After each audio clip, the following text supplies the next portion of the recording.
ఇశ్రాయేలీయుల రాజవంశములలో జులై లోపం లేని సౌందర్యమును సకల విద్యా ప్రవీణతయు జ్ఞానమును కలిగి తత్వజ్ఞానము తెలిసిన వారై రాజు నగరునందు నిలువదగిన కొందరు బాలులను రప్పించి కల్దీల విద్యను భాషను వారికి నేర్పింది.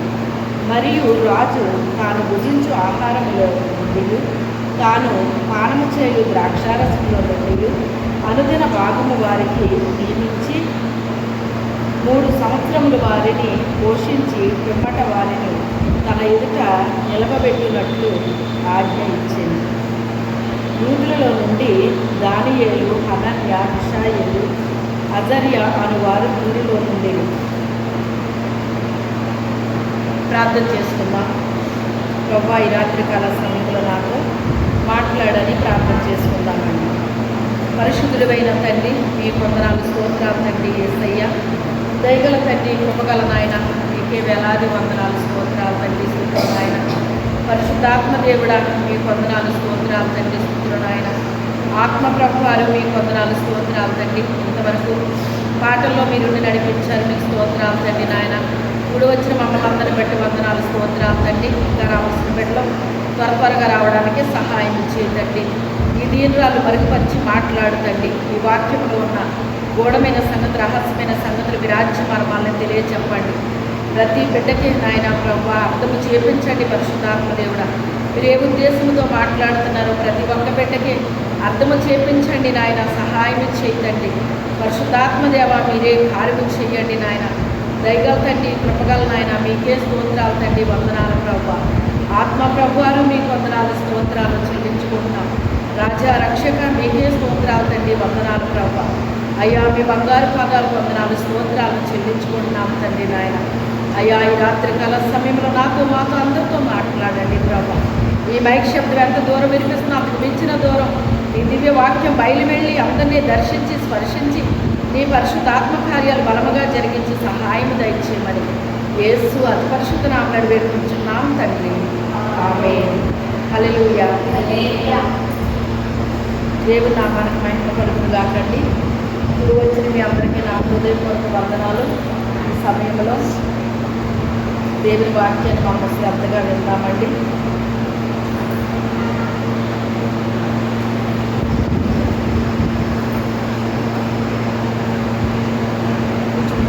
మార్నింగ్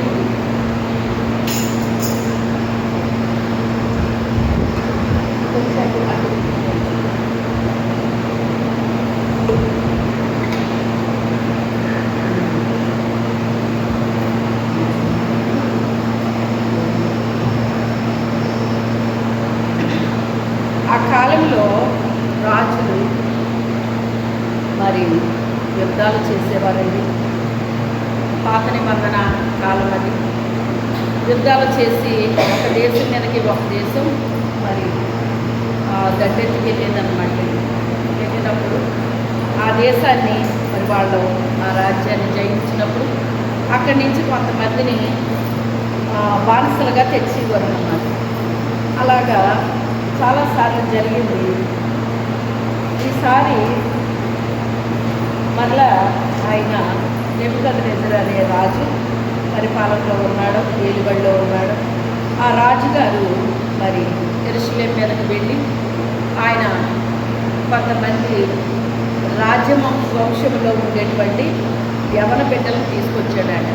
ఎవరు తీసుకొచ్చాడు? యవనస్తులను తీసుకొచ్చాడు అన్నమాట.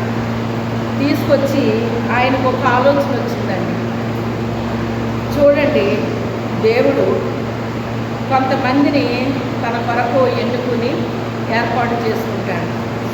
ఎన్నుకుని ఏర్పాటు చేసుకున్న వాళ్ళ యొక్క జీవితాల్లో దేవుడు వారి ద్వారా ఆయనకి మహిమ తెచ్చుకోవాలని ఆశపడతాడండి.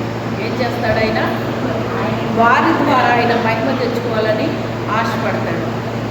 అయితే మరి చూడండి, మనం ఏమనుకుంటామంటే మందిరానికి వెళ్ళిన ప్రతి ఒక్కరూ కూడా మరి దేవుని బిడ్డలని మనం అనుకుంటాం. మీకు చాలాసార్లు చెప్తాను, మందిరానికి వెళ్ళినంత మాత్రాన దేవుడి బిడ్డలు అయిపోరు అని మీకు చాలాసార్లు చెప్తూ ఉంటాను.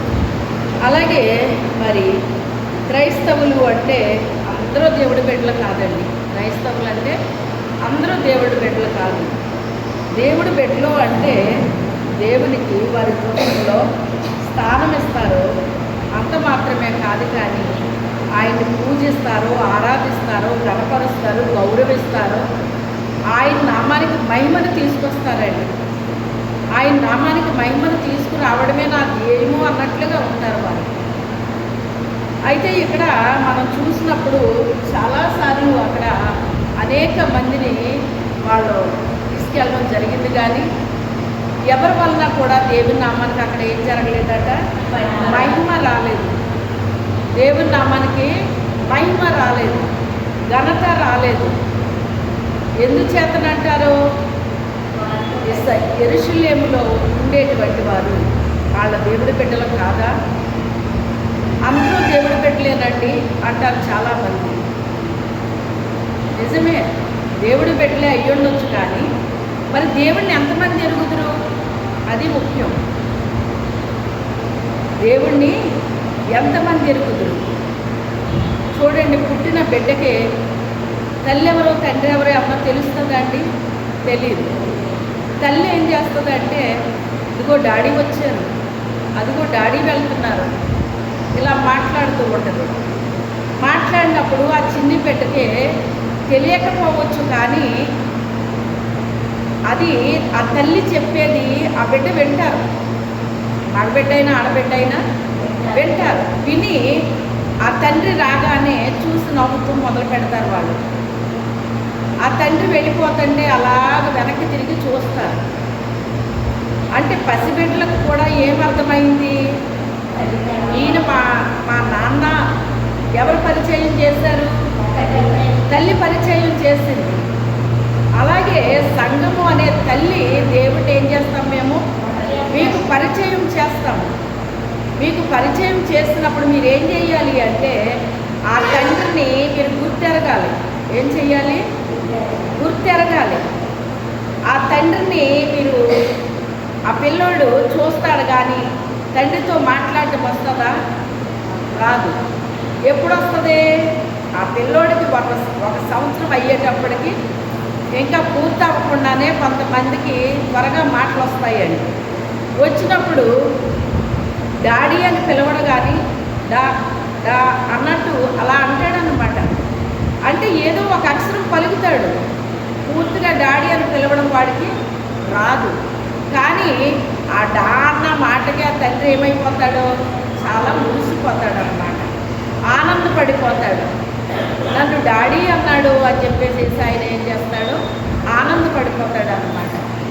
అలాగే దేవుణ్ణి కూడా మనం ఏం చేయాలి అంటే, ఆయన్ని పిలిచినప్పుడు నా బిడ్డ నన్ను పిలుస్తున్నారు అని చెప్పేసి ఆయన కూడా ఏమవుతారంటే ఆనందపడిపోతారన్నమాట అండి.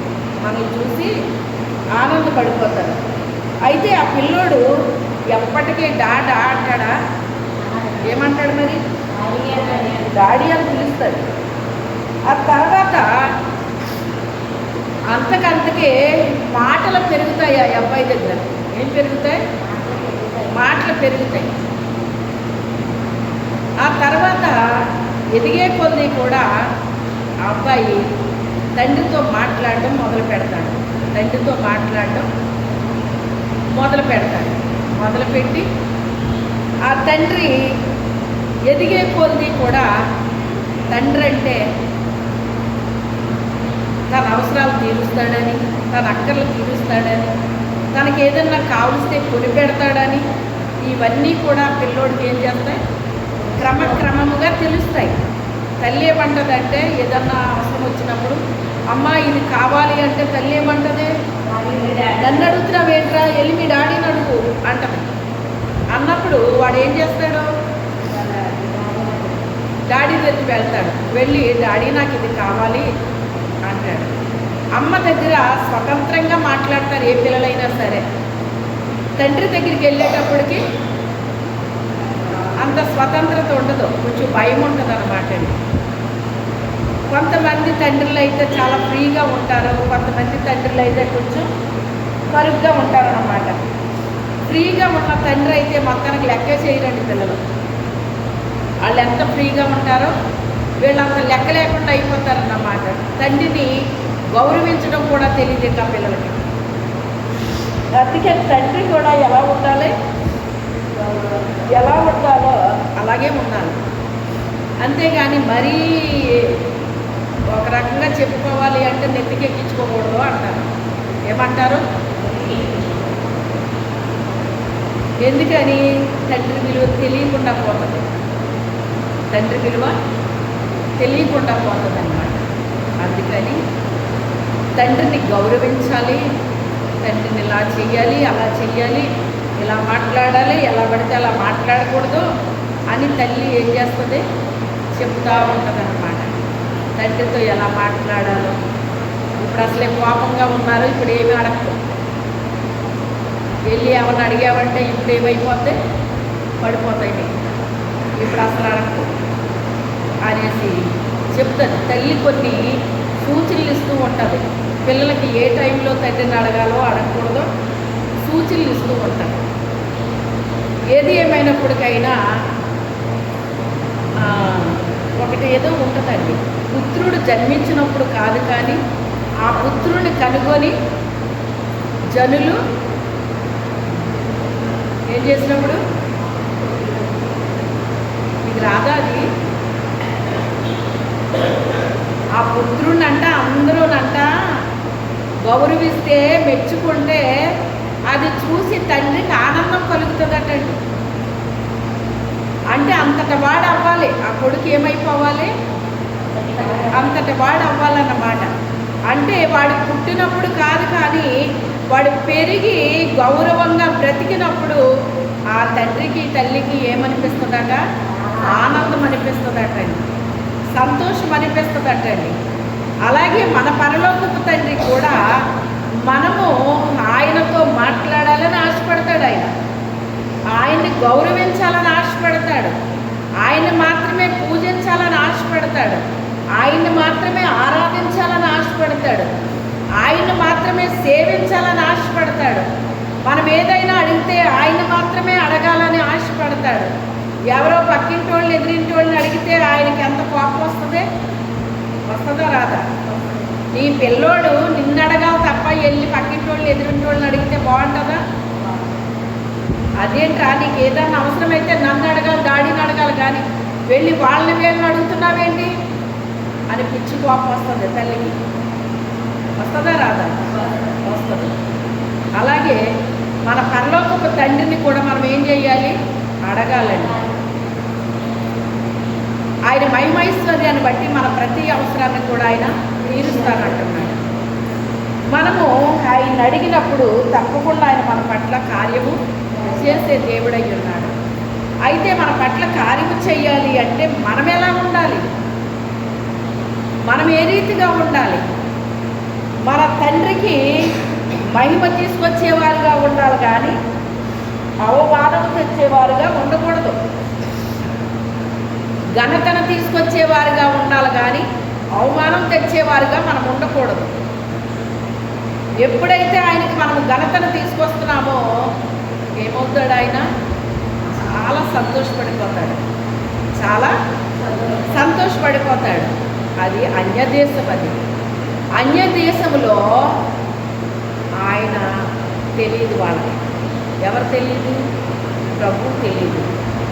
ఆ తెలియని దేశానికి ఆ రాజు అనేక మందిని తీసుకెళ్తున్నాడు, కానీ వచ్చినప్పుడల్లానే ఎవరి ద్వారా కూడా ఆయన అక్కడ మహిమపరచబడట్లేదండి, ఘనత రావట్లేదండి.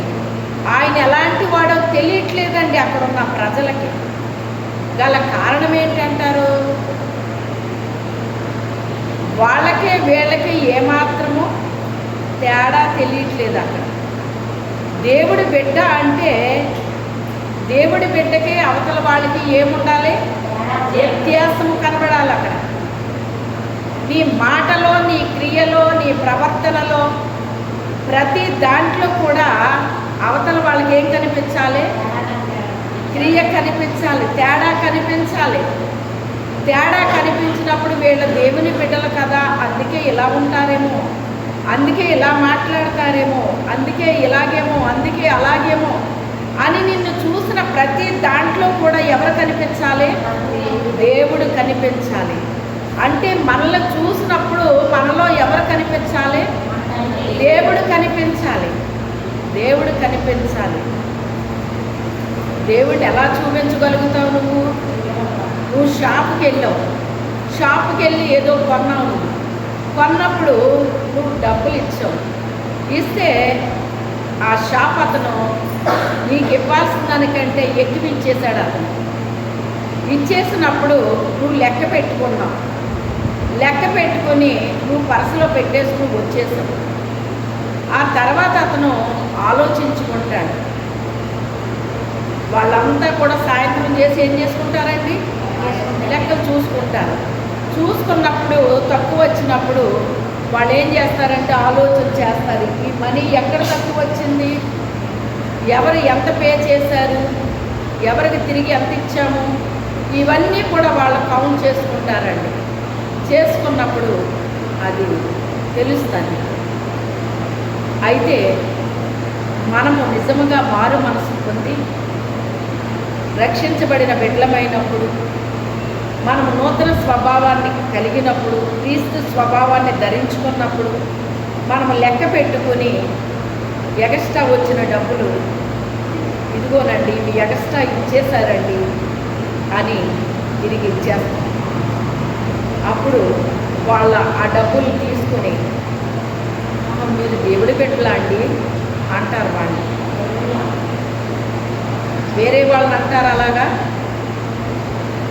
మీరు దేవుడి బిడ్డలా అండి అని వేరే వాళ్ళని ఎప్పుడన్నా అంటాం మీరు చూసారా? వీళ్ళనే అంటారు అలాగా, మీరు దేవుడి బిడ్డలమ్మా, మీరు దేవుడు నమ్ముకున్నారా, దేవుడి బిడ్డలా, ఎక్కడ చూశారు వాళ్ళు? మన నమ్మకత్వాన్ని చూశారు అలా. అది ఎక్కువే కావచ్చు, తక్కువే కావచ్చు, మనకి అవసరాలు ఉండొచ్చు. కానీ ఏం చెయ్యాలి మనం? అయ్యి అక్కడ ఎవరి వాళ్ళకి ఇచ్చేసే రావాలి మనం. అక్కడ మనలో ఉన్న ప్రభువుని చూస్తారు అవతల వాళ్ళు. దేవుడి బిడ్డలు ఎలా ఉంటారా అని వాళ్ళు అనుకుంటారు. అలాగే మనం వెళ్ళిన ప్రతి స్థలంలో ప్రతి చోట కూడా ప్రభువుని మనం చూపిస్తామండి. ఎక్కడ కనిపించింది ఇప్పుడు ప్రభు? ఎక్కడ కనిపించారో అంత ఏమన్నా మాట్లాడామా మనం? క్రియలో కనిపించింది. ఆయన ఎక్కడ చూపించాం? క్రియలో చూపించాం. అంటే ప్రభువుని చూపించాలని మనం చేసామా పని? ఈ అమౌంట్ నాది కాదు, ఇది నాకు రావాల్సిన దానికంటే ఎక్కువ అయినా ఇచ్చేశారని మనం ఎప్పుడైతే తిరిగి ఇచ్చామో అక్కడ దేవుని నామానికి మహిమ కలుగుతుంది. దేవుని బిడ్డలంటే ఇలా ఉంటారా అని వాళ్ళ మైండ్లోకి అది వెళ్తారు. అర్థమైందా? ఆయనకి ఏమైనా సువార్త చెప్పామా మనం? కానీ ఎలాగెళ్ళింది సువార్త? క్రియ ద్వారా వెళ్ళింది. ఎలా వెళ్ళింది? క్రియ ద్వారా వెళ్ళింది. క్రియ ద్వారా వెళ్ళింది. అలాగే ఏదైనా ఒక వస్తువు పడిపోయినప్పుడు అది నీకు దొరికింది. దొరికినప్పుడు ఏం చేయాలి? నువ్వు దాన్ని ఇచ్చేయాలి. ఇచ్చేసినప్పుడు అది బంగారమే కావచ్చు. అప్పుడు వాళ్ళు ఏమంటారు? మీరు కాబట్టి ఇచ్చారండి, ఎవరన్నా అయితే ఇవ్వరు. మీరు దేవుడు బిడ్డలు కనుక చాలామంది ఉంటారు కానండి, మీలాగా ఉంటారండి. ఎందుకు వచ్చింది ఆ పేరు? ఒక ఇంట్లో మేము అద్దెకుంటున్నామండి. 2 పోర్షన్లో, ఒక పోర్షన్లో ఒకళ్ళు ఉంటున్నారు, రెండో పోర్షన్లో మేము ఉంటున్నాం. ఉన్నప్పుడు ఆ ఇంటికి అలా తల్లిది చెవి కమ్మ పడిపోయిందండి, పెద్దదే. పడిపోతే ఆ ఎరుగు నేను తుడుస్తున్నాను అన్నమాట. తుడిచేటప్పుడు సడన్గా నేను అలా చూశాను, కిందకి చూశాను. ఇలా తుడుచుకుంటూ వెళ్ళిపోతూ ఎందుకు అలా చూశాను అనమాట. చీపురు ఇలా అనపోయిందని టక్కున అలాగ ఆగిపోయాను అనమాట. నిజంగా నేను అలా అనుంటే అది ఎక్కడికో పోయిను. అది ఎక్కడ పోయినో మనకు తెలియదు అనమాట. అది ఎవరికి దొరికినో కూడా మనకు తెలియదు. ఎందుకంటే వాళ్ళ ఇంటికి ఎవరో వస్తూ పోతూ ఉండేవాళ్ళు. అప్పుడు వాళ్ళు అందరూ కూడా అత్తయ్య గారు అనేవాళ్ళు. వాళ్ళతో పాటు నేను కూడా అలాగే అనేదాన్ని. అలాగే ఏ ఇంటికి వెళ్ళినా మేమందరం కూడా ఏదో సొంత పిల్లల్లాగే ఉండేవాళ్ళం అన్నమాట. వాళ్ళతో మేము కలిసిపోయి మెలిసి ఉన్నట్టు ఉండేవాళ్ళం అన్నమాట. అప్పుడు మీరు చెబితే ఉన్నదా అండి అన్నాను. ఏ అమ్మలో అని ఇలా అన్నారు ఆవిడ, పెద్ద ఆవిడ అనేటడికి లేదమ్మలో అని ఇంకా అడిగిపోయింది ఆవిడ. ఎందుకంటే అది కానీ పడిపోతే వాళ్ళ కూతురు అసలు ఊరుకోదు. ఆవిడ వడ్డీ వ్యాపారి, మీకు తెలుసు వడ్డీ వ్యాపారులు రూపాయి పోగొట్టుకున్న ఊరుకోరాలు, అసలు ఎట్టి పరిస్థితుల్లో ఊరుకోరాలు. అయితే లేదమ్మలో అని ఇలాగా భయంగా అయిపోయింది ఆవిడ. అప్పుడు ఇదిగోనండి ఇక్కడ ఉన్నది అని ఇచ్చేసాను నేను. పక్క పక్షులు ఇంకొకరు ఉండేవారు, వాళ్ళ క్రిస్టియన్స్ అండి. ఎలాంటి క్రిస్టియన్స్? ఎదుటి వాళ్ళ దగ్గర ఎలా తినాలో అలా చేసి క్రిస్టియన్స్ అన్నమాట.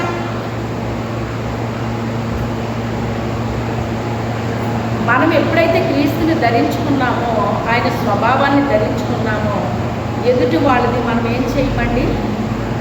దొంగిలించడం కానీ, పరాయి సొమ్మును ఆశించడం కానీ ఆ పనులు మనము చెయ్యమండి. కావాలని దొంగిలించి అలాంటివి వేయకూడదు. మనకు ఉండే లేకపోని అది వేరే విషయం. క్రీస్తు స్వభావాన్ని ధరించుకుంటే ఆయనలాగే మనం కూడా జీవిస్తామండి. అయితే ఆమె మీద నమ్మకం ఉండేది కాదు ఆవిడ. వాళ్ళకి ఎవరికి ఉండేది కాదు. మా మీద చాలా నమ్మకం ఉంచేవారు. ఒకసారి నా చెవిది పడిపోయింది, ఆవిడకే దొరికింది. అది పట్టుకొచ్చి నాకు ఇచ్చారు ఆవిడ. చూసారా? అంటే నేను పని చేసుకుంటూ, నాకు చిన్ని బిడ్డలు, ముగ్గురు చిన్ని బిడ్డలండి. ఆ బిడ్డలతో పని చేసుకుంటూ దేవుని పాటలు పాడుకుంటూ పని చేసుకునే అలవాటు నాకు ఉండేదన్నమాట. ఏ పని చేసుకున్నా దేవుడిని ఎప్పుడు అలా స్తుతిస్తూ పనులు చేసుకుంటూ ఉండే అలవాటు ఉండేది నాకు.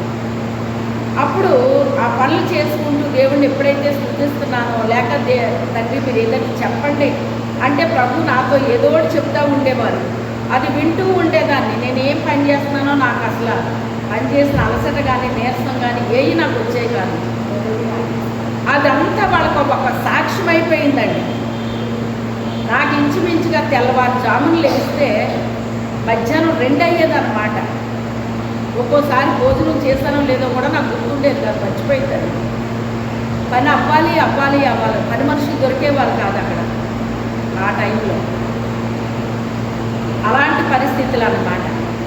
అయినప్పటికైనా వాళ్ళు ఇంటికి అలా 3 మర్దలు ఉండేవారు.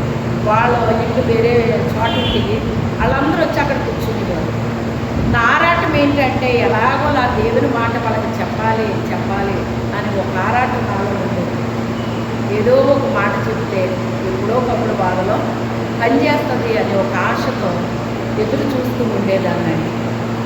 అలాగా మొత్తం మీద పిల్లలకి అన్నం తినిపిస్తూ వాళ్ళ దగ్గరికి వెళ్ళి ఆ అరుగుండి మీద కూర్చునేవారు వాళ్ళు. నేను అక్కడ కూర్చుని మా పిల్లలకి అన్నం తినిపించేదాన్ని అన్నమాట. తినిపిస్తూ మొత్తం మీద దేవుని గురించి ఏదో కొన్ని మాటలు వాళ్ళకి చెప్పేసేదాన్ని అన్నమాట. వాళ్ళకి చివరికి వాళ్ళకి ఏమర్థమైంది అంటే, ఈ అమ్మాయి అంత డిఫరెంట్గా ఉంది, దేవుని వరాన్ని పుట్టిన మూలం కాబోలు ఇలా ఉంది ఈ అమ్మాయి, ఎప్పుడు ఆ దేవుని స్మరించుకుంటూనే పనులు చేసుకుంటుంది, కానీ ఈమె ఉంటుంది ఇలా ఉంటుంది ఏంటి ఈమె అసలని, బాబో ఎంత దారుణమో అని చెప్పుకునేవారు. మరి దేవుడు పెట్టిన అని చెప్పుకుంటుంది కదా, పేరెవరిని పెట్టుకుంది? దేవుడు పేరే పెట్టుకుంది. దేవుని లక్షణం ఏదైనా కనబడుతుందా ఆ వ్యక్తి దగ్గర? ఎదుటి వాళ్ళు మనల్ని చదివేస్తారు. పౌలు అదే చెప్తాడు, మనము పత్రికలమై ఉన్నాము, మనల్ని చదివేస్తారు, జాగ్రత్త. అవతల వాళ్ళు ఏం చేస్తారంటే మనల్ని చదివేస్తారు. ఈ అమ్మాయికి ఎంత డిఫరెన్స్ ఉంది. ఎప్పుడు చూసినా పనులు చేసుకుంటూ దేవుని స్మరించుకుంటూ చేసుకుంటుంది ఈ అమ్మాయి ఏం చేస్తుంది? అన్ని సొల్లు కబుర్లు, ఆ కబుర్లు, ఈ కబుర్లు, ఎప్పుడు చూసినా అయ్యే చెప్తూ ఉంటుంది. అసలు దేవుడు బిడ్డ అంటది కానీ దేవుడి లక్షణం ఒక్కటి కూడా ఈ అమ్మాయి దగ్గర కనబడదు అని చెప్పేసి పైగా ఆ అమ్మాయిని చూస్తే వాళ్ళకి భయం అనిపించింది. అది చూసారుగా ఏమనిపించింది? ఎందుకంటే వాళ్ళు ఏం వండుకుంటున్నారని వెళ్ళి పొయ్యి దగ్గర కూర్చునేదంట. అంటే వాళ్ళు ఏం వండుకుంటే అది ఈవిడికి ఇవ్వాలన్నమాట. అంటే వాళ్ళు పెట్టవసరం లేదు, ఈవిడ బలవంతంగా వాళ్ళ దగ్గర నుంచి ఉంటారా ఉండరు ఇలాంటి వాళ్ళు. అంటే దేవుణ్ణి ఎక్కడైనా చూపించగలిగిందా? చూసారా వాళ్ళు? ఇప్పుడు చదివేశారా లేదా వాళ్ళు? ఆ డిఫరెన్స్ చూస్తున్నారా లేదా వాళ్ళు? అక్కడ ఏదో ఒకటి మనకు చెప్పడానికి, ఆ పిల్లలతో ఉంటూ అంత పని చేసుకుంటూ కూడా ఏదో ఒక దేవుని మాట మనతో చెప్పడానికి ఆ అమ్మాయి ప్రయత్నం చేస్తూ ఉంటుంది ఎంతసేపుని. కానీ ఈ అమ్మాయి తిండి తప్ప రెండోది ఈమెకి లేదు. ఎప్పుడు చూసినా అవే మాటలు, వేరే వేరే లోకపు మాటలు తప్ప దేవుని గురించి ఎప్పుడైనా నోరు తెరుస్తుందేమో అని చూసాం. కానీ ఎప్పుడు ఆమె నోట్లో వచ్చి దేవుడు అన్న మాటే రాలేదు. అది సాక్ష్యం వచ్చిందన్నమాట. మనం చెప్పినా అక్కడ సాక్ష్యం వస్తుంది, చెప్పకపోయినా మనల్ని చదివేస్తారు. వాళ్ళు మనల్ని చదివేస్తారు. దేవుడు మనల్ని చూసి ఆనందించాలి, సంతోషించాలి. నా బిడ్డ ఎక్కడికి వెళ్తే అక్కడ నన్ను ఏం చేస్తుంది? మహిమపరుస్తుంది, నాకు ఘనత తీసుకొస్తుంది అని మనల్ని చూసి ఆయనకి ఏం కలగాలి? సంతోషము, ఆనందం కలగాలి. చాలామందిని తీసుకెళ్ళారు వాళ్ళు. ఎవరి ద్వారా ఎప్పుడు ఏనాడు ఏ మహిమ అక్కడ రాలేదండి, రాలేదు. అయితే ఇప్పుడు కొంతమంది రాజవంశంలో ఉన్న అబ్బాయిలు తీసుకెళ్ళారంట. నేను అనుకుంటున్నాను, ఈ వాక్యం చాలాసార్లు నేను చదివాను, విన్నాను, చెప్పాను. అయినప్పటికైనా ఇంకా నేను ఆలోచిస్తూ ఉంటాను అన్నమాట. ఇంకా ఏముంది ఇందులో, ఇంకా దేవుని ఉద్దేశం ఏంటి వీళ్ళ పట్ల ఏంటి అని అలా ఆలోచిస్తూ ఉంటాను అన్నమాట. అయితే దేవుని యొక్క ప్రణాళిక మనం ఇంకా అమ్మ కడుపులో పడకముందే మన పట్ల ఆయన ప్రణాళిక ఉంటుంది. హల్లెలూయా. మనం అనుకుంటే అమ్మ కడుపులో వేసినప్పుడే ప్రణాళిక ఉందేమో అనుకుంటాం, కానీ వెయ్యక ముందు నుంచే ఉంటుందంట ఆయనకి ప్రణాళిక. అమ్మ కడుపులో పడకముందే ఆయన ప్రణాళికలో ఉంటామంట.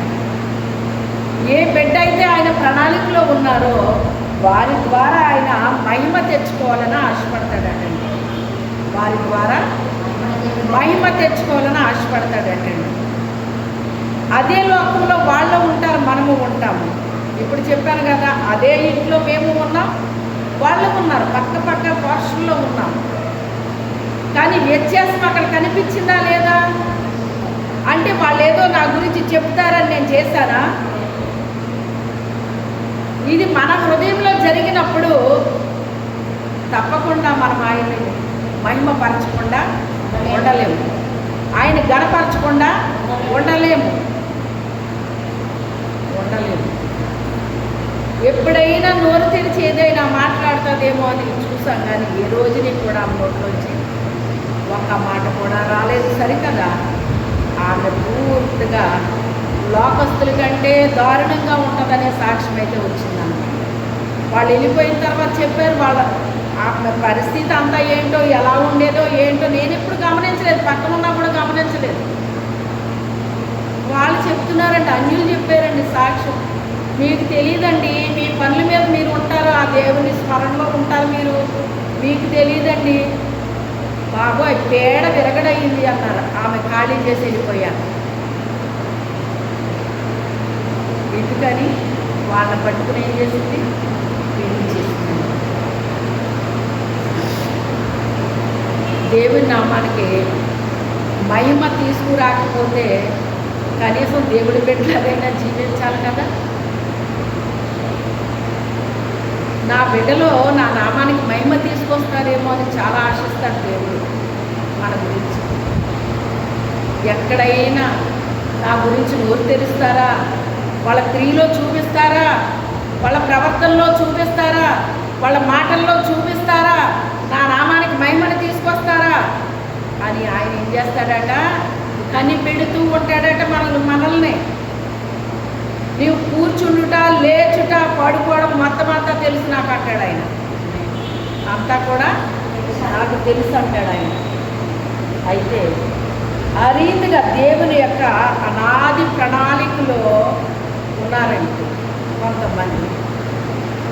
ఆ అనాది ప్రణాళికలో ఉన్న వాళ్ళకి ఏమీ చెప్పనవసరం లేదండి. మాస్టారు క్లాస్ అందరికీ ఒకటే పాఠం చెప్తాడు ఆయన. కానీ ఇది ఎలా ఉంటుందంటే, చెవి గలవాడు ఆత్మ చెప్పు సంగతులను వినుగాక. ఎవరైతే ఆత్మీయ చెవులు కలిగి ఉన్నారో వాళ్ళు ఏం చేస్తారట? దేవుని యొక్క మాటలు చెవిలో నుంచి అలా లోపలికి వెళ్ళిపోతాయట. చెవిలో నుంచి లోపలికి వెళ్ళిపోతాయట. ఈ లోపలికి వెళ్ళిపోయిన మాట పనిచేస్తూ ఉంటుందట. ఈరోజు ఈ వాక్యం చెప్పారు కదా అని ఆ వాక్యం వాళ్ళలో పని చేయడం ప్రారంభిస్తుందట. ఎప్పుడైతే పనిచేస్తుందో ఈ వాక్యం అంట మన లోపలికి వెళ్ళి మనల్ని శుద్ధి చేస్తుందట అండి. హల్లెలూయా. శుద్ధి చేయటం ప్రారంభిస్తుందట ఈ వాక్యము. ఆయన తన వాక్కును పంపి వారిని బాగు చేసెను. ఉందా లేదా? తన వాక్కుని ఎందుకు పంపుతాడట? మనల్ని బాగు చేయడానికి పంపుతాడట. మనల్ని బాగు చేయడానికి పంపుతాడట. మనమందరం కూడా వంట చేసుకుంటాము, తింటాము, మరలా పాత్రలన్నీ ఏం చేస్తాము? తోమి కడుక్కుంటాం, మళ్ళీ అప్పుడు ఉపయోగిస్తాం. అంతేగాని అలాగే వండేసుకుని తినేస్తామండి మనం. అంటే ఆ పాత్ర తోమబడిందే, కడగబడిందే, దాంతో వంటకం తయారయ్యిందే. కానీ మరలా తిరిగి దాన్ని ఏం చేస్తున్నాం? మళ్ళీ తోమి కడుగుతున్నాం. అలాగే మనము కూడా ఈ లోకంలో ఉన్నాం కనుక ఈ లోకంలో ఏదో ఒకటి ఏమవుతూ ఉంటుంది? మీరు ఇల్లంతా కూడా నీట్గా తుడిసేసి తడిబట్ట వేసేసి తలుపు తాళాలు వేసుకుని ఊరెళ్ళి రండి. మీరు వచ్చేటప్పటికి ఎలా ఉంటుంది? అది నీట్గా తుడిసారా లేదా? తడిబట్ట వేసారా లేదా? అన్నీ చేశారు. కానీ మీరు వచ్చేసరికి ఎలా ఉంది? దుమ్ము పట్టేసి ఉంటుంది. తలుపులు వేశారు కదా, దుమ్ము ఎలా వచ్చింది అందులోకి? చిన్న గ్యాప్ చాలు దుమ్ము రావడానికి. చిన్న గ్యాప్ చాలు. మన లోపలికి ప్రవేశించడానికి ఎన్ని ద్వారాలు ఉన్నాయో తెలుసా మీకు? కంటి ద్వారా పాపం వెళ్ళే అవకాశం ఉంది. చెవుల ద్వారా పాపం వెళ్ళే అవకాశం ఉంది. ముక్కు ద్వారా కూడా వెళ్ళే అవకాశం ఉంది. ముక్కు ఏం చేస్తుంది? వాసన చూస్తుంది కదా. కొంతమంది ఏం చేస్తారట? వాసన చూసి దొంగలిస్తారట. ఏం చేస్తారు? ఏదో పోలీస్ కుక్కలు ఏంటండి అంటారు. అంటే ఇప్పుడు ముక్కు ద్వారా కూడా ఏం వెళ్ళిపోయింది? చేతుల ద్వారా వెళ్తుంది, పాదాల ద్వారా వెళ్తుంది. ఇలాగ కొన్ని అవయవాల ద్వారాగా చెడు అనేటువంటిది ఎక్కడికి వెళ్తుంది? లోపలికి వెళ్తుంది. వాక్యం చేత ఏమైపోవాలి? శుద్ధైపోతూ ఉండాలి. శుక్రవారం వచ్చినప్పుడు కడగబడిపోవాలి. ఆదివారం వచ్చినప్పుడు కడగబడిపోవాలి, శుద్ధవ్వాలి.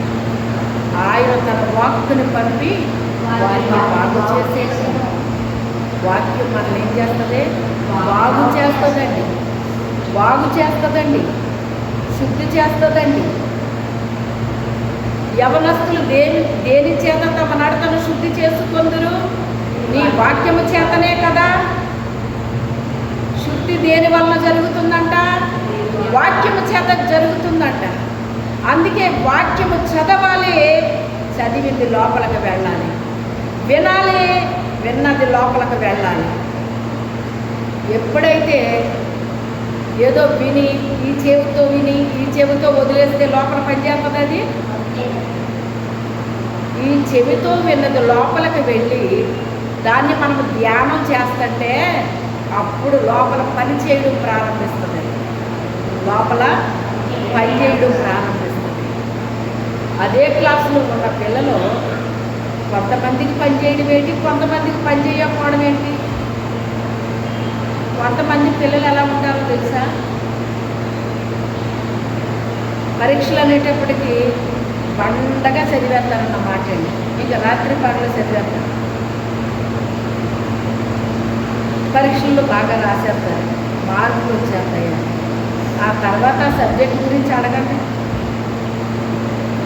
ఏమన్నా గుర్తుంటుందా? ఒక్కొక్కరికి మార్కులు తక్కువ వస్తాయి. వాళ్ళు సరిగ్గా చదివినట్టు ఉండరు, విన్నట్టు ఉండరు, మార్కులు తక్కువ వస్తాయండి. కానీ సబ్జెక్టు బాగుంటుంది. ఏముంటుంది? ఆ తర్వాత అడిగినా కూడా సబ్జెక్ట్ వాళ్ళు చెప్పగలుగుతారట. కరోనా టైంలో అనుకుంటా పరీక్షలు లేవని చెప్పేశారటండి. అమ్మయ్య పరీక్షలు లేవు అనేసి అందరూ సంతోషపడిపోయారటండి. అందరికీ సర్టిఫికేట్లు వచ్చేసినాయి అట. ఒక్కరికి ఉద్యోగం రాలేదంట. ఎందుకని? పరీక్ష లేదు, సర్టిఫికేట్ వచ్చింది, ఉద్యోగాలు రాలేదు. ఏం తక్కువయింది? నాలెడ్జ్ లేదు. సబ్జెక్ట్ ఉండాలి. ఏముండాలి? సబ్జెక్ట్ ఉండాలండి. అందుకే అంటాడు, వినగలిగిన చెవి, గ్రహించే హృదయము యెహోవా వలనే అది. ఎవరికి ఇస్తాడట అది? దేవుని యందు భయము భక్తి కలిగిన వారికి ఆయన వాళ్ళకి ఇస్తాడటండి అది. ఎవరైతే దేవుడంటే భయపడుతున్నారో, భక్తి కలిగి ఉంటున్నారో వాళ్ళకి ఏమిస్తాడంటే ఆయన వినగలిగే చెవిస్తాడంటే, గ్రహించే ఇస్తాడటండి. వెంటనే కాదంటండి, గ్రహిస్తారటండి. గ్రహించినప్పుడు అది లోపల పనిచేసింది అన్నమాట. ఎలా గ్రహించగలిగారు? విచిత్రం ఏంటో చెప్పనా? ఊరి విషయాలన్నీ చాలా గుర్తుంటాయండి చాలామంది. దేవుని మాట అసలు జ్ఞాపకం, వేరే విషయాలన్నీ జ్ఞాపకం ఉంటాయండి. ఈరోజు ఏ వాక్యం చెప్పారు అంటే మనకి గుర్తుంటుంది. గల కారణం ఏంటంటారు? విని నమ్మి రక్షణ పొందకుండానట్లుగా అపవాది వచ్చి విత్తనం వేసిన వెంటనే ఎత్తుకుని వెళ్ళిపోయాడు అని ఉంటుందండి. లోకాగారు రాస్తాడు. విత్తనాలు విత్తేటప్పుడంట వాళ్ళు విన్నారు అంటే నమ్ముతారు, నమ్మారంటే విశ్వాసం ఉంచుతారు, విశ్వాసం ఉంచారంటే రక్షణ పొందుతారు.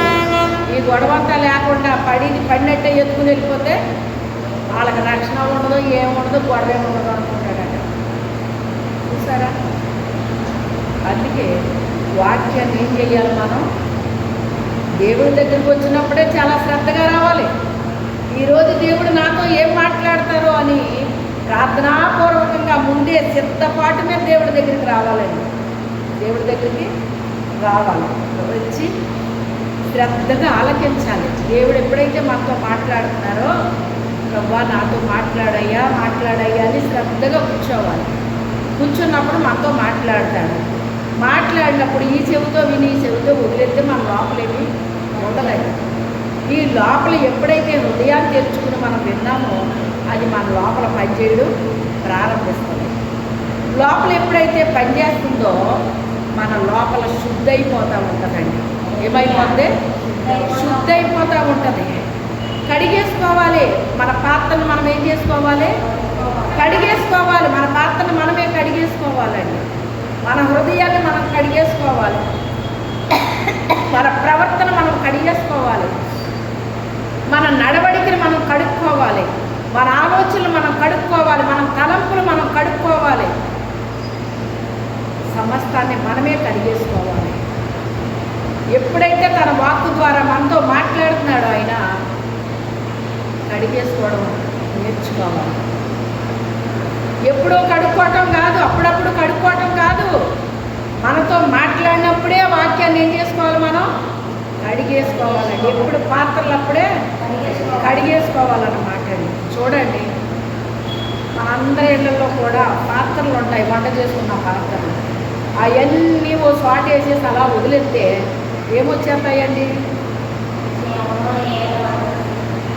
ఏగలన్నీ వచ్చి అక్కడే కూర్చుంటాయి కదా. అవి కడిగేసుకుంటే ఏగలుగా. అలాగే మనము కూడా ఎప్పటికప్పుడు ఏం చేసుకోవాలి, కడిగేసుకోవాలండి. ఎప్పటికప్పుడే మన హృదయం అనేటువంటిది, మన ఆలోచన అనేటువంటిది, మన తలంపులు అనేటువంటివి, మన ప్రవర్తనని, మన నడవడికని అన్నీ కూడా దేవుని వాక్యము చేత ఏం చేయబడాలి, కడగబడాలండి. కడిగేసుకుంటా ఉండాలి. చక్కగా శుద్ధిగా కడుక్కుని వెళ్ళిపోవాలన్నమాట. మనం ఇంకా అలా వెళ్ళిపోయి కొద్ది మనం ఆలోచిస్తూనే ఉండాలి.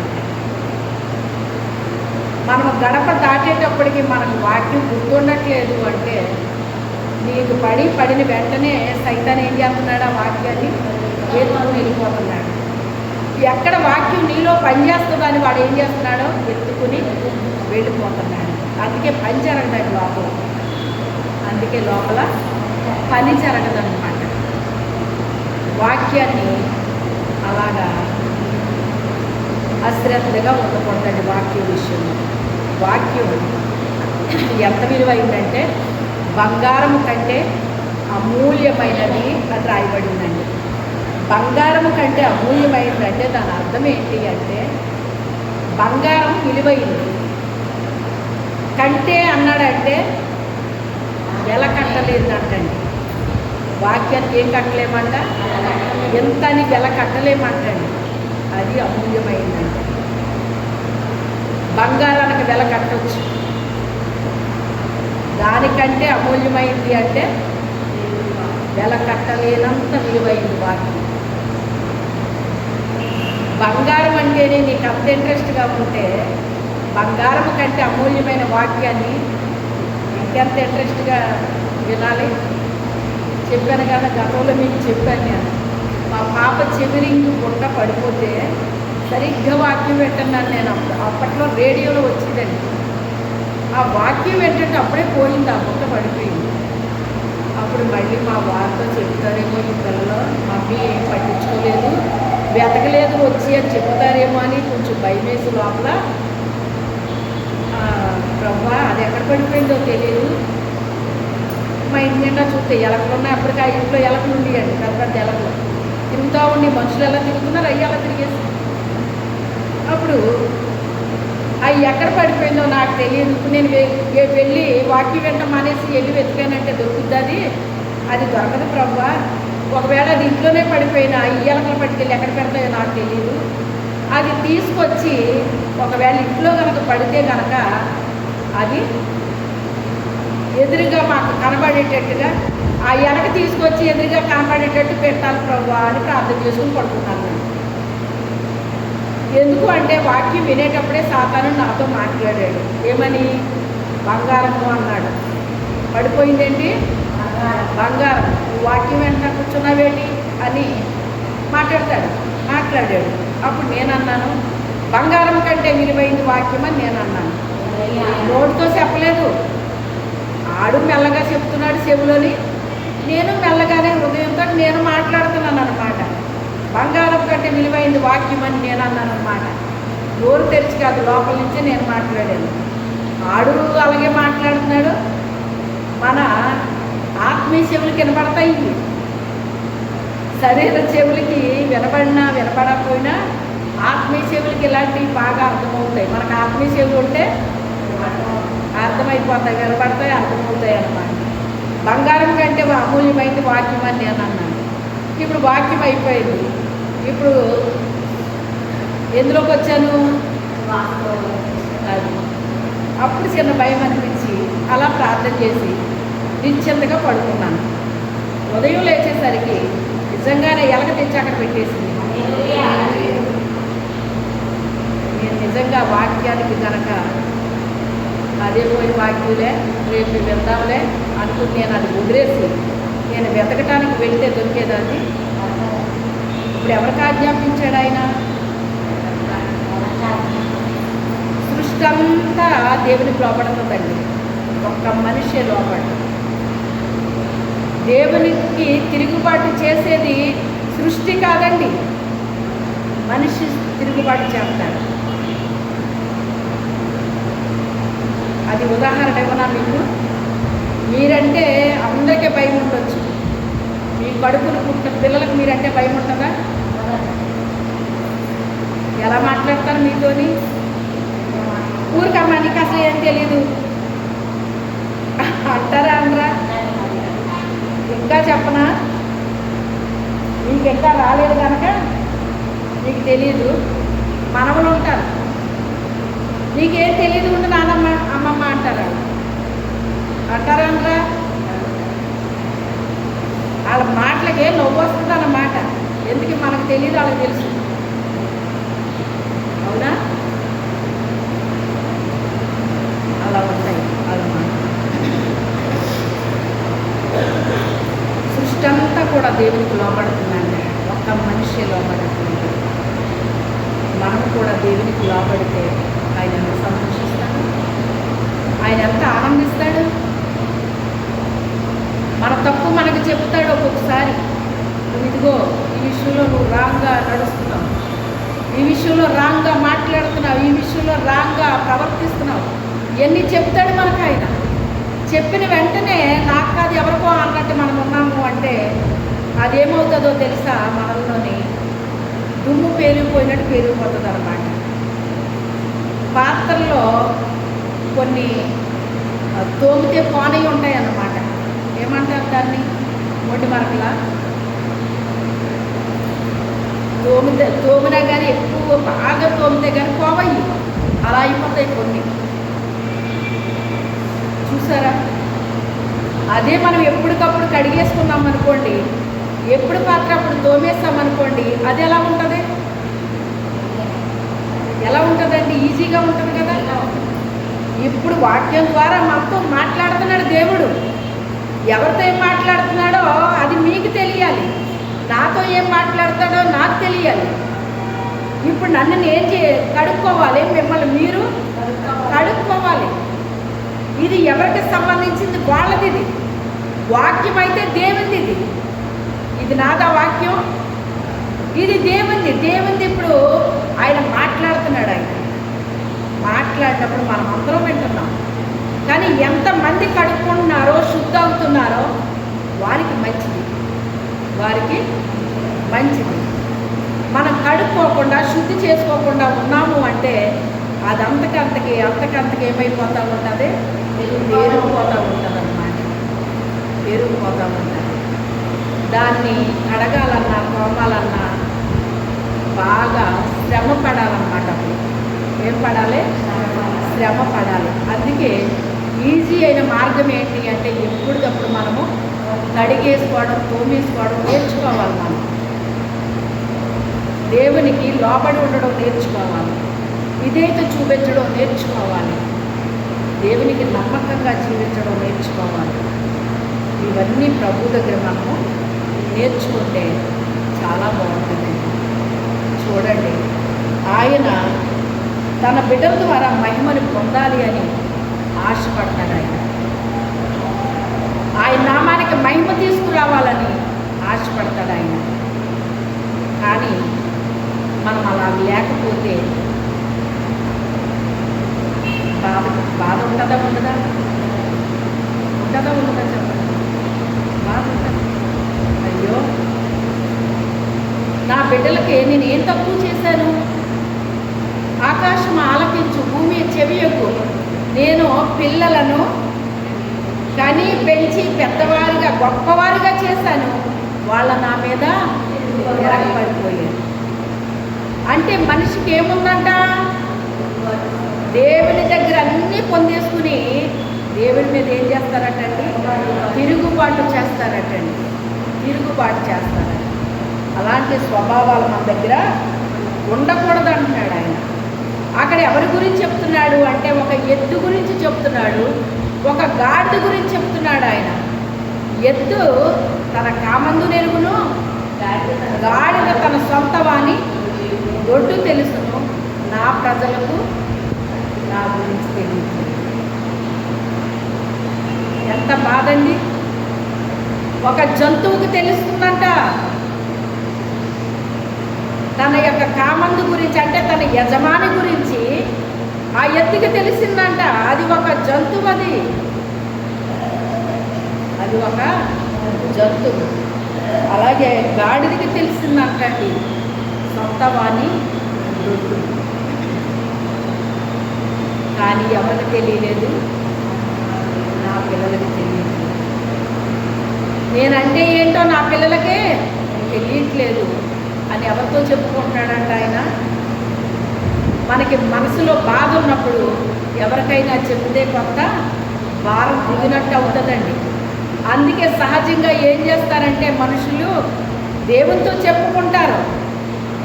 దేవుని తర్వాత మనకి నమ్మకంగా అనిపించే వాళ్ళతో చెప్తారండి. చెప్పినప్పుడు వారికి ఏమనిపిస్తుందంట? మనసు కాస్త తేలిక అనిపిస్తుందంట. పోనీలే, నన్ను అర్థం చేసుకునే వాళ్ళు ఒకళ్ళు ఉన్నారు, నన్ను అర్థం చేసుకునే వాళ్ళు కొంతమంది ఉన్నారు అని అనిపిస్తుందటండి. మనసు ఏమవుతుందట? కొంచెం తేలిక అవుతుందటండి. అలాగే దేవుడు కూడా ఎవరితో చెప్పుకున్నాడో? సృష్టితో చెప్పాడండి. ఆయన నోటి మాటతో కలుగు చేసిన భూమి ఆకాశంతో చెప్తున్నాడంట. దూతలతో చెప్పలేదు ఆయన, ఇంకెవరితో చెప్పలేదు ఆయన. ఆయన మాటతో చేసిన ఆకాశంతో భూమితో చెప్తున్నాడంటే ఎంత బాధ ఆయనకు ఉందో మీరు ఆలోచన చెయ్యండి. ఎంత బాధ ఉందో మీరు ఆలోచన చేయండి. మనల్ని సృష్టించిన సృష్టికర్త మన దేవుడు ఆయనకి ఏం తేవాలి? మనం మహిమను తీసుకురావాలి, ఘనతను తీసుకురావాలి. అక్కడ బాలుని తీసుకెళ్ళారు వాళ్ళు. ఆ బాలురికి ఒక పరీక్ష పెట్టాడు ఆయన. ఏంటని? వీళ్ళని తీసుకెళ్ళి కొన్ని భాషలు నేర్పించాడు. రాజవంశం అని చెప్తున్నాడు. సౌందర్యంలోనంట లోపమే లేదటండి వాళ్ళకి. గమనించండి, ఈ మాట నాకు చాలా ఆశ్చర్యం అనిపించింది వాక్యం చదువుతుంది. అంటే ఎంత అందం అంటే అండి వాళ్ళది, పేరు పెట్టడానికి లేదండి, అంత అందంగా ఉన్నారండి అంటారు కొంతమందిని చూసినప్పుడు. అంటారన్నరా? వాళ్ళకి పేరు పెట్టడానికి లేదండి, అంత అందంగా ఉన్నారండి వాళ్ళు అని మనుషుల గురించి మాట్లాడేటప్పుడు మాట్లాడతారు ఈ మాటలు. ఆ మాట ఇక్కడ రాయబడిందండి. సౌందర్యంలో లోపం లేదట. వాళ్ళు ఎక్కడ పుట్టారటండి? రాజవంశంలో పుట్టారటండి. వాళ్ళు ఎక్కడెక్కడో పుట్టలేదు, రాజవంశంలో పుట్టారు అంటే మీరు ఆలోచించండి. వాళ్ళ గురించి రాయబడినప్పుడు యూదులు అని రాయబడిందండి. యూదులు అంటే మరింత చాలా మంచి శ్రేష్టమైన యూదులు అన్నమాట. ఆ యూదుల్లో నుంచే యేసుక్రీస్తు వచ్చాడండి. ఆ యూదుల్లో నుంచే మరియా యోసేపు వచ్చారు, వాళ్ళలో నుంచి ఆయన వచ్చాడండి. అలాగా ఎస్తేరు కూడా యూదుల్లో నుంచే వచ్చిందండి. యూదులు అంటే చాలా నిష్ట కలిగిన వారు. అలాంటి యూదుల్లో వాళ్ళంట, పైగా ఇందులో ఎవరంట? వాళ్ళు రాజవంశం అంట. రాజవంశమే కాదు, వాళ్ళకి సౌందర్యంలో అసలు లోపమే లేదటండి. అలా ఉన్నారంట వాళ్ళు. అలాంటి వాళ్ళని తీసుకొని 3 సంవత్సరాలు రాజుగారు తినే ఆహారాన్ని, ఆయన త్రాగే ద్రాక్షారసాన్ని వాళ్ళకిచ్చి, కల్దీల విద్య భాష నేర్పించి, ఇంకా కొన్ని నేర్పించి నా దగ్గర ప్రవేశపెట్టండి అని రాజు ఆజ్ఞాపించాడు. ఆజ్ఞాపించినప్పుడు ఒక నపుంసకుడు వీళ్ళందరినీ కూడా ఆయన చేతిలోకి తీసుకున్నాడు. అంటే వీళ్ళందరి పైన ఈయన ఒక అధికారిలా ఉన్నాడు. ఇప్పుడు ఆ కుర్రోళ్ళందరికీ ఏం పెట్టాలి? ఆయన రాజుగారు భుజించే భోజనము, ఆయన పానము చేసే ద్రాక్షారసము ఇవ్వాలి. అది కండిషన్. అక్కడ మీరు ఆలోచించండి, రాజుగారు తినే భోజనం తినడానికి ఎవరికైనా ఇష్టం లేకుండా ఉంటారా చెప్పండి? మనం అక్కడక్కడ హోటల్స్ ఇది రాజుల భోజనం ఏదో రాస్తారంట, చదివారా ఎప్పుడన్నా? రాజులు భోజనం అని, మిలిటరీ భోజనం అని ఇలా కొన్ని రాస్తూ ఉంటారన్నమాట. ఆ రాజుల భోజనం అన్నది రాజు మరి ఎలా ఉంటుందో మనం ఎప్పుడు తినలేదు అనుకోండి. మరి మీరు తిన్నారేమో నాకు తెలియదు, నేను ఎప్పుడు తినలేదు. నా క్లాస్మేట్ ఒక అమ్మాయి ఉంది, రాజులాగా తెల్లగా ఉండేదన్నమాట ఈ అమ్మాయి. అయితే వాళ్ళు నాన్ వెజ్ తినలేకండి, నాన్ వెజ్ వెజ్జే కానీ నాన్ వెజ్ తినమనేది అనమాట అమ్మాయి. ఏది ఏమైనప్పటికైనా రాజభోజనాన్ని ఎవరు వదులుకోరు. కానీ ప్రభు కొరకు వాళ్ళు ఏం చేశారు? ఆ భోజనాన్ని వద్దు అనుకున్నారు. అందరూనా? కొందరు గమనించండి, అందరూ రాజవంశస్థులు, సౌందర్యంలో లోపం లేని వాళ్ళు. కానీ అందరూ వద్దు అని అనుకోలేదు, కొందరే వద్దు అనుకున్నారు. కొందరే వద్దు అనుకున్నారు. అనుకుని వాళ్ళు ఇది అపవిత్రమైంది, ఈ అపవిత్రమైంది మనం తిని మనం ఎందుకు అపవిత్రం అవ్వాలి అనుకుని ఆ నపుంసకుడి దగ్గరికి వెళ్ళి ఇలాగా చెప్పాడు ఆయన. ఎవరు? దానియేలు గారు. వీళ్ళు నేను అనుకుంటున్నాను, వీళ్ళ నలుగురు ఒకవేళ ఏమైనా బంధువులు అయ్యి ఉండొచ్చు, లేకపోతే ఏమన్నా ఫ్రెండ్స్ అయ్యి ఉండొచ్చు, లేకపోతే ఒక ఊళ్ళో అయ్యి ఉండొచ్చు. ఇలాగ కారణం ఏంటో మనకు తెలియదు. కానీ వీళ్ళందరూ ఒక చోట నుంచి వచ్చినారు. ఏది ఏమైనప్పటికైనా యెరూషలేము నుంచి అయితే వచ్చారు. వీళ్ళు అందరూ కలిసి వచ్చారు. కానీ వీళ్ళ నలుగురు మాత్రమే ఆ భోజనం తినడానికి, ఆ ద్రాక్షారసం త్రాగడానికి ఇష్టపడనేది వీళ్ళు మాత్రమేనమాట. మిగిలిన వాళ్ళు అది తినేశారు, తాగేశారండి. వాళ్ళ రాజవంశంలో నుంచి వచ్చిన వాళ్ళే, వాళ్ళు కూడా యెరూషలేము నుంచి వచ్చిన వాళ్ళే, వాళ్ళ సౌందర్యంలో లోపం లేని వాళ్ళే. కానీ ఎక్కడ తేడా వచ్చింది? ఎక్కడో తేడా వచ్చింది, ఎక్కడో తేడా వచ్చింది. అంటే అది తినకూడదు అనే విషయం కూడా వాళ్ళకే తెలియదు. దేవుని విషయాలు అందరికీ అర్థమైపోతాయని మీరు ఎప్పుడు అనుకుంటున్నారు? వాళ్ళు అందమైన వాళ్ళు అయ్యి ఉండొచ్చు. అందం అంటే మీరేదో మామూలుగా ఈ రూపురేఖలు అనుకుంటున్నారేమో. ఈ రూపురేఖలు కాదయ్యి, ఆత్మీయ సౌందర్యం అది. అందుకే సామెతల్లో రాస్తూ 31వ అధ్యాయంలో లాస్ట్ వచనంలో ఈ మాట వాడాడు ఆయన. అందము మోసకరము, సౌందర్యము వ్యర్థము, యెహోవా యందు భయభక్తులు కలిగిన స్త్రీ కొనియాడబడును అని రాయబడిందండి. అంటే అందము మనిషిని ఏం చేస్తుందని, ఇక్కడ మోసం చేస్తుందని దాని అర్థం వస్తుంది. అక్కడ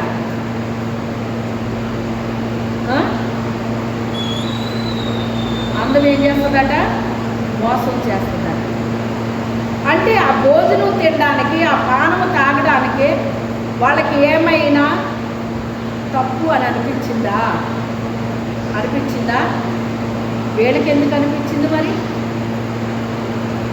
వాళ్ళకి కూడా అపవిత్రమైందని అనిపించాలి కదా. వాళ్ళకి ఎందుకు అనిపించలేదు? వీళ్ళకి మాత్రమే ఎందుకు అనిపించింది? అందులో ముఖ్యంగా దానియేలుకి ఎందుకు అనిపించింది? ఆలోచించండి. దేవుడి బిడ్డలు అంటే అందరికీ ఒకే ఆలోచన ఉంటుందని ఎప్పుడు కూడా అనుకోకండి. ఒకే గ్రహింపు ఉంటుందని ఎప్పుడు అనుకోకండి. యెహోవా యందు భయభక్తులు కలిగి ఉండడమే తెలివికి మూలము, జ్ఞానానికి మూలము. మనకి జ్ఞానం లోపించింది అంటే, ఆత్మీయ తెలివి లోపించింది అంటే దేవుని యందు భయము భక్తి విషయంలో కూడా లోపాలు ఉన్నాయి. దేవుడంటే నాకు భయం అని అనుకోవచ్చు, కానీ ఎక్కడో లోపం ఉంది. దేవుని యందు నాకు భక్తి ఉందని అనుకోవచ్చు, కానీ ఎక్కడో లోపం ఉంది. అందుకే ఆ విషయాలు ఏమవ్వట్లేదు, అర్థం కావట్లేదండి. ఈ రోజున చాలామంది క్రైస్తవులకి దేవుని గురించి ఏం అర్థమవుతుందో కూడా అర్థమవట్లేదు. ఏదో అలాగా పాటలు పాడేస్తున్నారు, ప్రార్థన చేసేస్తున్నారు, ఉపవాసాలు ఉంటున్నారు, కానుకలు అర్పిస్తున్నారు, అన్నీ చేస్తున్నారండి. కానీ చేయాల్సిన రీతిగా జరుగుతుందా? అది దేవుడు అంగీకరించే కానుక ఉంటుంది, దేవుడు అంగీకరించే ప్రార్థన ఉంటుంది, దేవుడు అంగీకరించే ఆరాధన ఉంటుంది, దేవుడు అంగీకరించే పాటలు ఉంటాయి. అందుకే ఓ చోట రాస్తే ఏమంటాడంటే, వాళ్ళ పిచ్చి పాటలు పాడారు అంటాడు ఆయన. అంటే పిచ్చి పాటలు కూడా ఉంటాయా? చూసారా? ప్రతి దాని గురించి గ్రహించేసాడండి పరిశుద్ధాత్మ దేవుడు. మనకి పిచ్చి పిచ్చి ఆలోచనలు వస్తున్నాయి అంటే ఎందుకు వస్తున్నాయి? పిచ్చి పిచ్చి ఆలోచనలు ఏమి రావాలి? మనకి మంచి ఆలోచనలు రావాలి, మంచి తలంపులు రావాలి. వీళ్ళ ఊహ కేవలము బాల్యము నుంచి చెడ్డది అని ఎందుకన్నాడు ఆయన? ఎందుకన్నాడు ఆయన?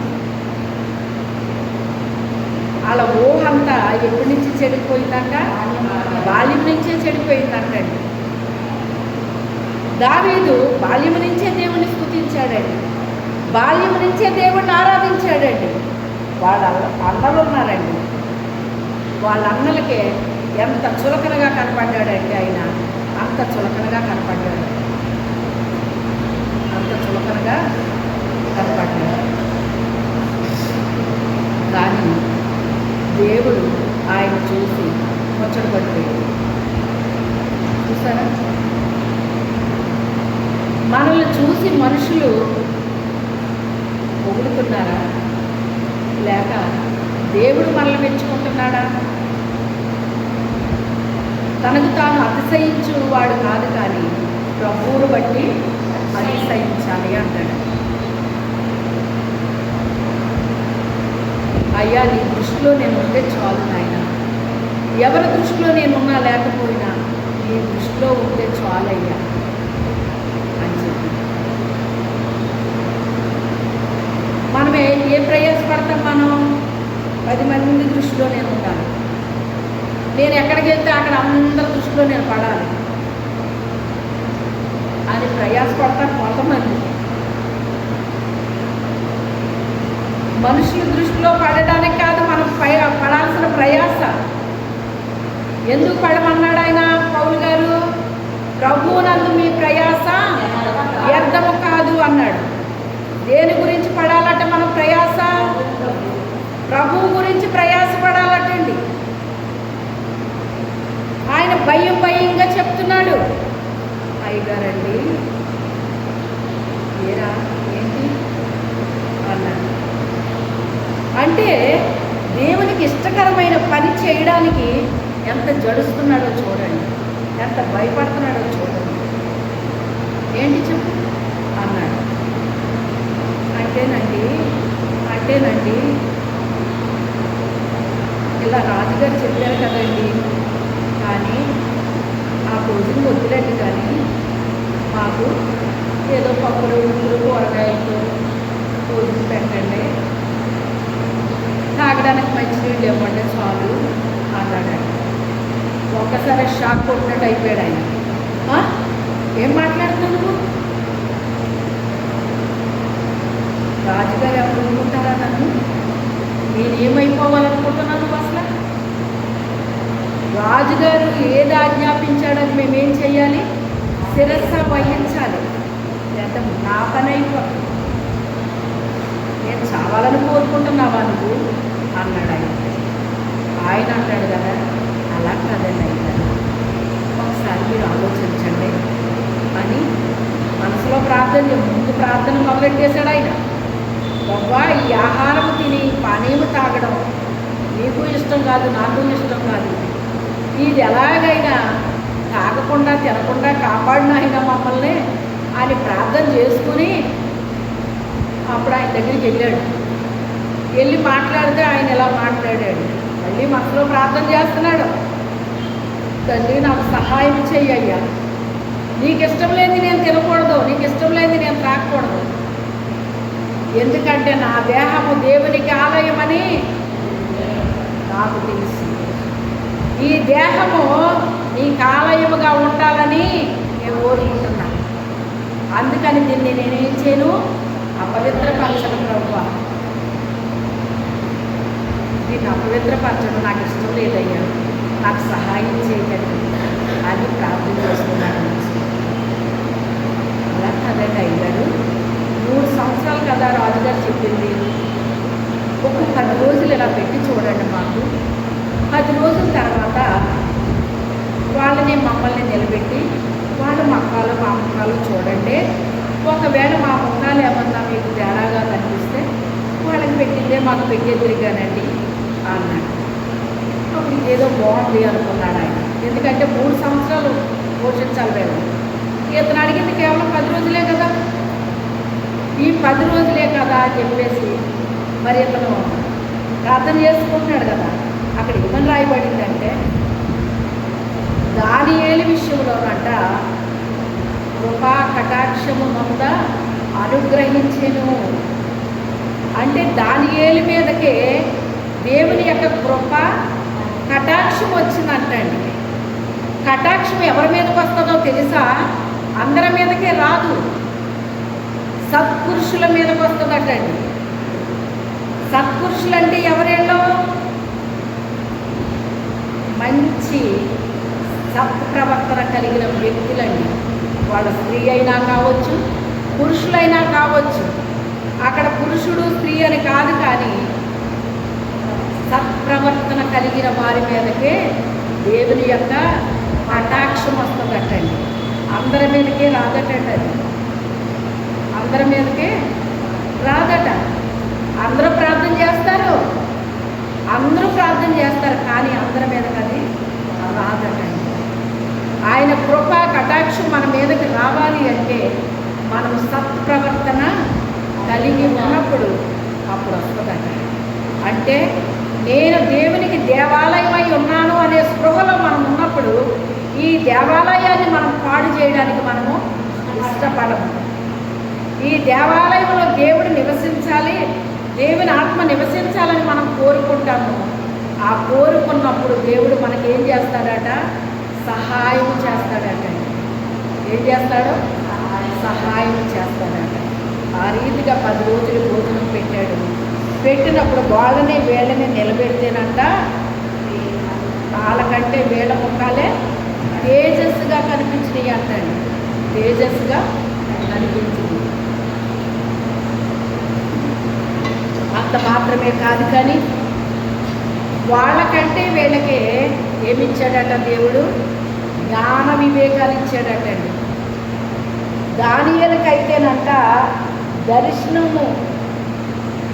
దర్శన వరం ఇచ్చాడట. దర్శనానికి అర్థం చెప్పే వరం ఇచ్చాడటండి. అంటే ఆ ఆలోచన వచ్చింది ఎవరికి? దానియేలుకే వచ్చింది. దానియేలుకే వచ్చింది. అందుకే అతనికి ఏమి ఇవ్వబడింది? అదనముగా ఇవ్వబడ్డాయి, ఎక్స్ట్రాగా ఇవ్వబడింది. దేవుని గురించి మనకి మంచి ఆలోచనలు రావాలి, మంచి తలంపులు రావాలి. ప్రతిదీ మంచిది మంచిది మంచిది ఆ రకంగా వచ్చినప్పుడు దేవుడు మనకి సహకారుడుగా ఉంటాడు. ఆయన మనకి నిత్యము సహకారుడుగా ఉంటాడండి. అట్టి కృప దేవుడు అనుగ్రహించడు కాక ప్రార్థన చేసుకుందాం. పరిశుద్ధుడైన తండ్రి, మహోన్నతుడ, జీవాధిపతి, సర్వాధికారి, మీకే వందనాలు, స్తోత్రాలు తండ్రి. యేసయ్య, ఈ సాయం సమయంలో ప్రభువా ఈ దివ్య వాక్యము ద్వారా మాతో మాట్లాడారు. మీ స్తోత్రాలు తండ్రి. వందనాల ప్రభువా యేసయ్య.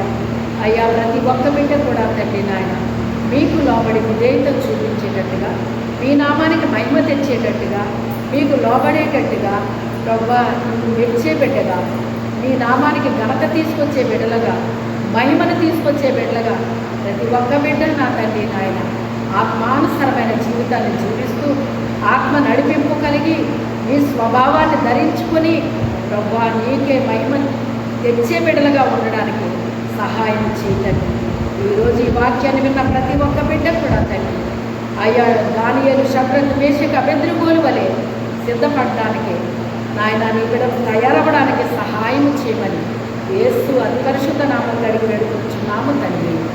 ఆమేన్. యేసు రక్తమే జయం, యేసు నామే జయం, ప్రవేశ రక్తం సంపూర్ణ విజయం, అపవాది క్రియలు కనతరికి నాశనం, ప్రవేశ మన ఘన విజయం కలుగుతాక. ఆమేన్. తండ్రి అయిన దేవుని యొక్క ప్రేమయు, కుమారుడైన యేసు క్రీస్తు ప్రభు వారి యొక్క మహాప్రభువు, పరిశుద్ధాత్మ తండ్రి యొక్క అన్యోన్యమైన సహాయం సహవాసం ఇప్పుడు ఎల్లప్పుడూ మనకి, మన కుటుంబాలకి, మన సంఘానికి, మన గ్రామాల, జిల్లాలు, రాష్ట్రాలు, మన దేశాలకి నిత్యము తోడుగా ఉంటుందిగాక. ఆమేన్. ఆమేన్.